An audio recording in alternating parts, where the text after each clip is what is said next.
Hey y'all, welcome back to The Glitch. I'm Jennifer, your friendly farm girl philosopher. And first I want to apologize for taking so incredibly long to put this video up. Murphy's Law has had its way with us for the last 4 weeks. Had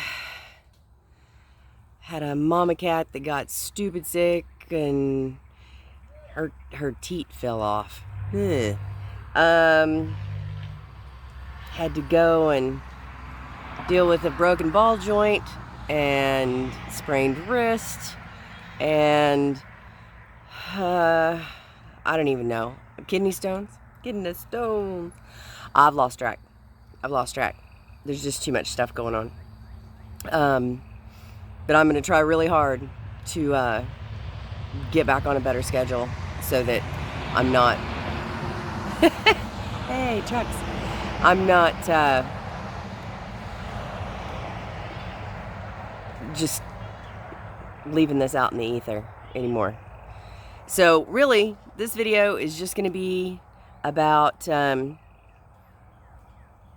of a secondary to the first video, or the second video, which I call episode 1. This is like episode 1B.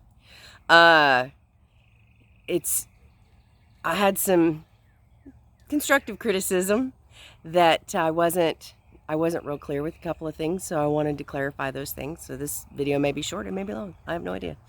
The first thing is that really what I'm trying to explain and what I'm trying to show through not just my talking, but the angles that I'm taking on things is what critical thinking really is. And I talked about truth in the last video, and that you have to have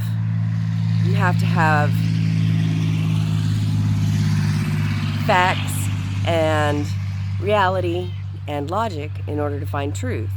And really,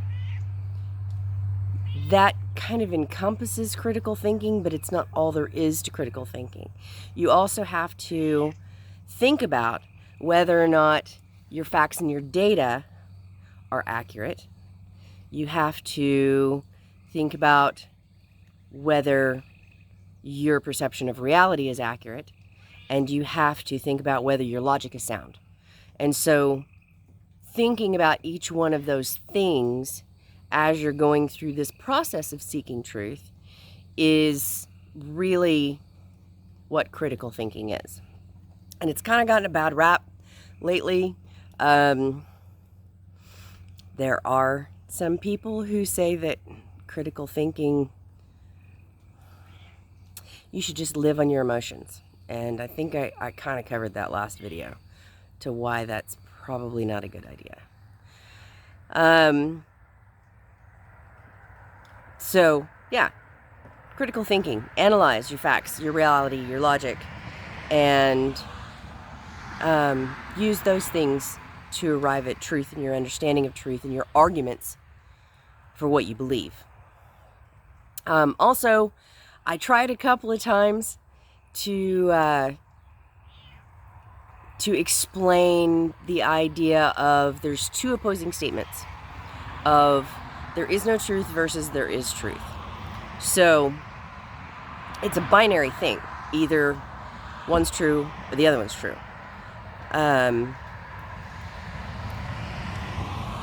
So if the statement, there is no truth, is true, that means that there is a true thing that exists. That means that there is no truth is true. So that's a truth. So therefore, there is at least one truth. So that statement has to be false.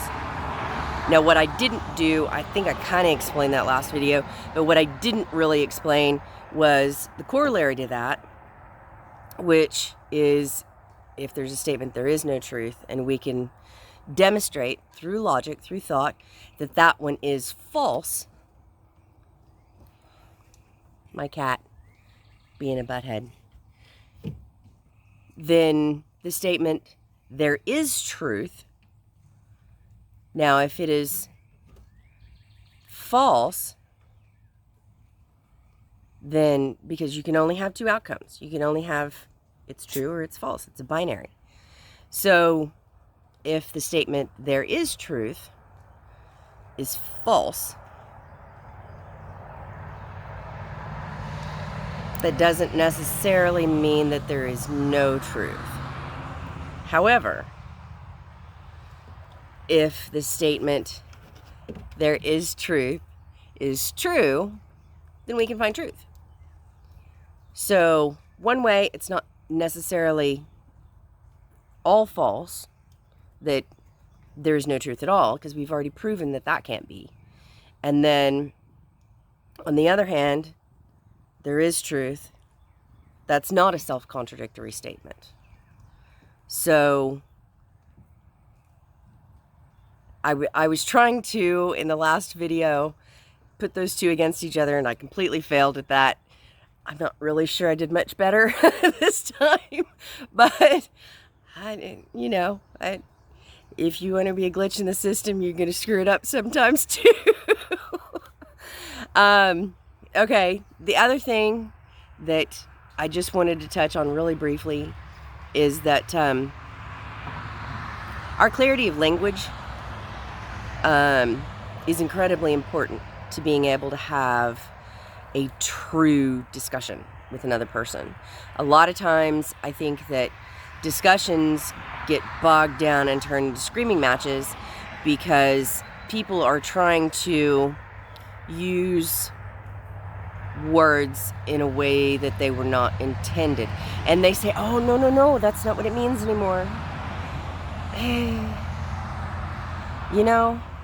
If it's meant something for the last 1,000 years, I think it's probably pretty good enough for me. So people try to redefine things, and this happens no matter what side of the political spectrum you're on, no matter what side of the religious spectrum you're on. People try to redefine things to make it fit their beliefs instead of realizing that they need to be able to use logic and reason and critical thinking in order to reevaluate their beliefs and be able to defend their beliefs. And I'm not even talking about religion. I'm talking about the way the world works or the way politics works or whatever. You need to be able to change your thoughts based on critical thinking in order to be able to have a discussion. And to be able to have a discussion with somebody else, you also have to agree on the definition of the terms. So if somebody says racism, you know what they mean. If somebody says dictator, you know what they mean. If somebody says insurrection, you know what they mean. Riot. I'm trying to think of words that have been kind of redefined in the last couple of years. Truth, actually, sadly, is one of those words that's been kind of redefined in the last couple of years. And when I'm talking about terms or using terms in these videos, which I kind of view as having a conversation, I'm not using them in some weird new sense. I'm not talking about gender fluidity if I say gender. I'm talking about that person's male or female. If I mean transgender, I will say transgender. I will say gender fluidity. I will say on the spectrum of whatever. Because it's very important that you're clear in order to communicate effectively. So that was really all I had for today. And I know this one's kind of short. Well, maybe not that much. I just wanted to kind of point out that critical thinking is really the whole process, And hopefully next video, I'm going to be talking more about facts and how you find facts and how you analyze whether those are valid facts versus pseudoscience or feelings or emotions. And then also I wanted to do the whole there is no truth versus there is truth, because I'm hoping you guys are thinking about this. I really don't want to pop out a lot of videos one after the other, because I want people to actually watch this and maybe ponder some of it and comment. I mean, I've not gotten many comments, but then again, there's like 7 of you subscribed, so that's cool. So just be thinking about how you would arrive at facts and data, and how you would decide what reality is, and how you would decide if something is based on fact or feeling, and how you, or maybe how you have decided something is based on fact or feeling. And think about your language clarity, because it's really, really important. And so, come on with me, let's resist. Let's try to understand each other. Let's seek truth, speak truth, listen to truth, be kind, be courageous. Let's be a glitch. Why not?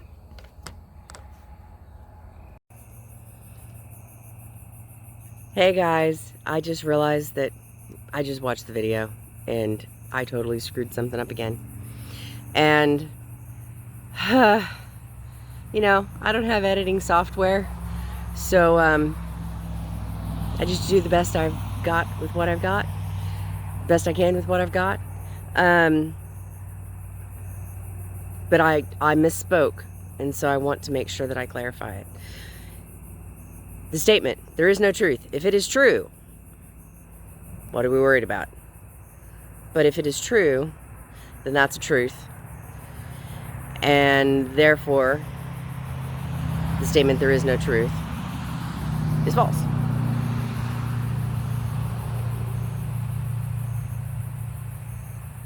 If the statement, there is no truth, is false, well then there must be truth. Conversely, if the statement, there is truth, is false, then there is no truth, which we know already is a false statement. I think that makes more sense. Therefore, the statement, there is truth, must be true. So, you know, like I said, if you're going to be the glitch, you're going to screw it up here and there. That's okay.